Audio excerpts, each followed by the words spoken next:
উত্তাল সাগরে বাবার হাত ধরেই নেমেছিল নিলয়, কিন্তু ভাটার তীব্র স্রোতে মুহূর্তে কেড়ে নেয় সেই আশ্রয়। নিলয়কে জীবিত উদ্ধার করা গেলেও এখনও নিখোঁজ বাবা হেলাল শেখ। বাবা ফেরার অপেক্ষায় সৈকতে চোখের জল ফেলছে নিলয়।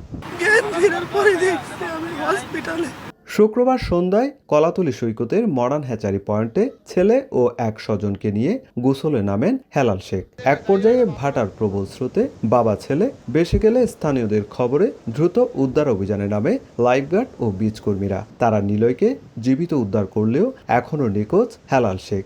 এখন সাগর পাড়ে অপেক্ষার প্রহর গুনছেন স্বজনরা। সূর্যাস্তের পর সমুদ্র স্নানে নামতে নিষেধ করা হলেও তারা সেই নির্দেশনা মানেননি। লাইফগার্ড ও বীজ কর্মীরা জানায়, শুক্রবার থেকে নিখোঁজ পর্যটককে উদ্ধারে এখনও অভিযান চলছে। সুগন্ধা পয়েন্ট থেকে নাজিরার টেক, ইনানি, মহেশখালী ও সোনাদিয়া সহ সম্ভাব্য এলাকায় চলছে তল্লাশি। সাগরে থাকা ট্রলারগুলোকে ভাসমান কাউকে দেখলে দ্রুত উদ্ধার করে প্রশাসনকে জানাতে নির্দেশ দেওয়া হয়েছে। নিখোঁজ ব্যক্তিকে উদ্ধার না হওয়া পর্যন্ত অভিযান অব্যাহত থাকবে। জেলা প্রশাসনের যে বীজকর্মী রয়েছেন তারাও কিন্তু এই কাজে কিন্তু ওনারাও কিন্তু যুক্ত রয়েছেন। ওনারা কিন্তু রাত দিন কিন্তু এক করে কিন্তু খুঁজছেন এবং আমরাও কিন্তু খুঁজছি। এখনও কিন্তু নিখোঁজ পর্যটকের কিন্তু কোনো খোঁজ খবর পাওয়া যায়।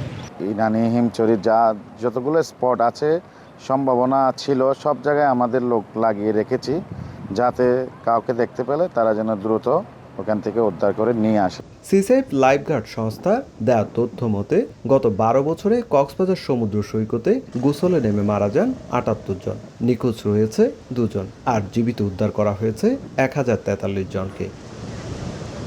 সুজাউদ্দিন রুবেল, সময় সংবাদ, কক্সবাজার।